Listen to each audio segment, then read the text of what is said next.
Okay, everybody, this is Emar Substitute, the Sports Inquirer, and we're joined by Ed Joyce, head coach of Georgia State women's soccer.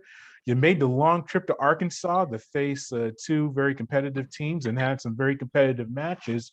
But before we get to specifics, how was the trip overall for the team? Able to get two draws in a very long way from Atlanta, Georgia. Yeah, I think probably a little disappointed being, winning both games late into the second half. Coming away with a point only is probably a little bit disappointing, but again, going on the road is a difficult thing, especially in this conference with the schedule the way it is on Friday, Sundays, and just the travel between as well. So I think we're content, to move on into our last game, knowing that we have to do well. Yeah, you mentioned that game last Friday at Arkansas State. You led 3-1, conceded two goals in the second half, able to emerge with the draw. But just what your just thoughts from that contest? And I know that you're disappointed with that draw, giving up those two goals, but the team was able to rebound and at least get a point, including some crucial saves from Jota in that overtime frame. Yeah, I think we did well to go 3-1 up, obviously, and Jimena goes out injured, thinking about the 60, 68, 70th minute, something like that. And that kind of causes problems because until then they didn't adjust well to what she was doing. But then when she went off, the game changed a touch, and in the end we probably hung on for a draw. I think they were probably better in the extra time periods than we were. But as you say, points on the road are good things, and we'll take that and run with it. And you earned a 2-2 draw at Little Rock on last Sunday. And once again, it's the freshmen that have stepped up for you and provided the offensive opportunities for you. Bree, Barley, and Brooklyn Fugel, each of them scored a goal. What about those young players stepping up for you and giving you those goals when they were really needed? They've been doing it all year. I think the majority of our goals are scored by freshmen and sophomores. So, I mean, they've been doing a good job all year of being very open to coaching, being very kind of malleable in what we're looking for them. And then when we need them, they step up. So, I mean, we're very lucky to have them. And I think they're going to go on to score a lot of goals here, moving forward. Yeah, and also in that contest, Maria Subis, she had a career high 10 saves in that contest. How do you make that decision as far as your goalkeepers? You've played multiple goalkeepers, and they've started multiple times, each of them in contest. Is it a scouting report that you have a feeling that this player would be better in this scenario? Or is it just how do you make those decisions? Because you have two very competitive goalkeepers who have won matches for you. I think it's game by game, and I think as with any position, it's week by week in training. And I think we've had a good battle between the two of them in terms of their full performance in training and their form in training. And we felt going into Little Rock that Subi would be a good fit for it, and that was kind of what we thought. She did a great job. The goals that happened, she can't do anything about. We have to defend better.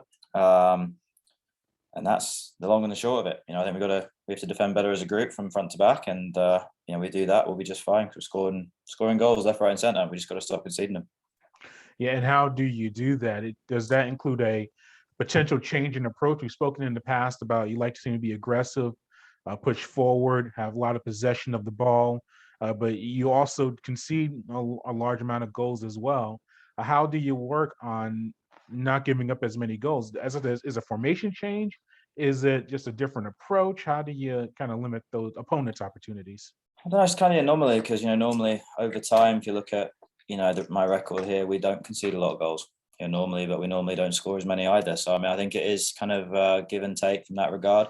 Long story short, our players have to be a bit more receptive to what we want from them in certain areas of the field and manage games a bit better. If we do that, teams aren't tearing us apart. They're not scoring. They're scoring the opportunities we give them because they're into dangerous an area. And quite frankly, our players have to be a little bit better, and we have to be better as coaches to make sure they understand what we need from them. But we're doing it to ourselves. No one's breaking us down. No one's really ripping through us. We're just having poor lapses of concentration in bad moments.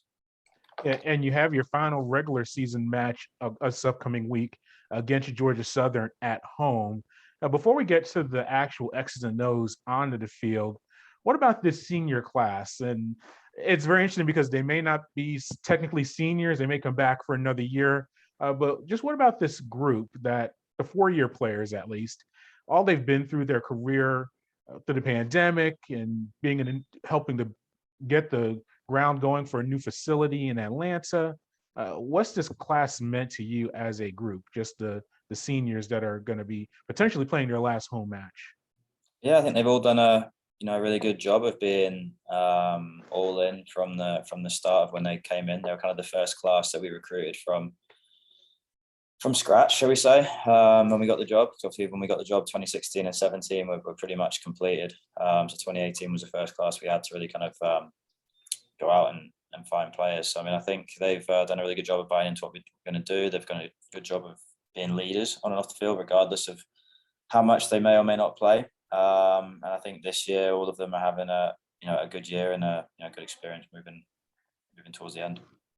Yeah, and you face Georgia Southern, a team you're very familiar with, obviously a big rival within the programs, but also a match that's very important in the standings. You're looking to get a top 4 seed in the conference tournament, which I believe is a first round bye, unless they change something in the past few months. But what about this matchup against Georgia Southern, a team that likes to score a lot of goals as well? And how big would that be for your team to get that first round bye going into the conference tournament? I think it's huge. I mean, otherwise you look at to win the league, you're going to go Monday, Wednesday, Friday, Sunday. So I mean, that's 4 games in 6 days. So I mean, it's a lot. So I mean, it's huge for us, and we put ourselves in a situation where it's become a must-win game. Generally, we do a pretty good job under a bit of pressure, so we're hoping that carries on through it. But looking at Georgia Southern, they've done a good job of turning things around down there, and I think I've got a bit of lightning in a bottle in terms of new philosophy and new coach, and kind of got them driving in the right direction. So they're going to come in ready to go, and we've got to kind of match that intensity.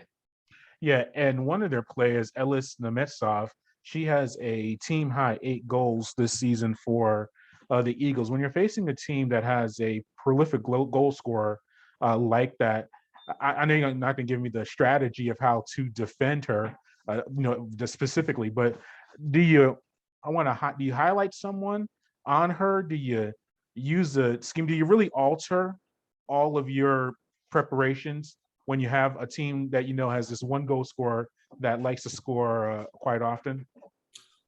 I mean, I think you're just aware of them. You're aware of where they are, and you give your players their tendencies and where they're going to pop up and try and find the ball, and where most of their dangerous moments happen. And after that, you just kind of prepare as best you can to solve, problems that a unit will give you as opposed to one single player. She's having a good year, but we firmly believe we've got 4 or 5 players that that they're going to be very worried about as well. Because I mean, we score kind of across the board, and we've got one with 7, one with 5, one with 4, one with 3. We're kind of across the board. So, we believe that we present a lot of problems for other teams to handle, and that right now it's going to be solving some of the intricacies of what we're doing more so than what they're doing. All right, Ed. Well, thank you for your time. We greatly appreciate it, and we'll catch up before the conference tournament. Sounds good. Thank you. All right.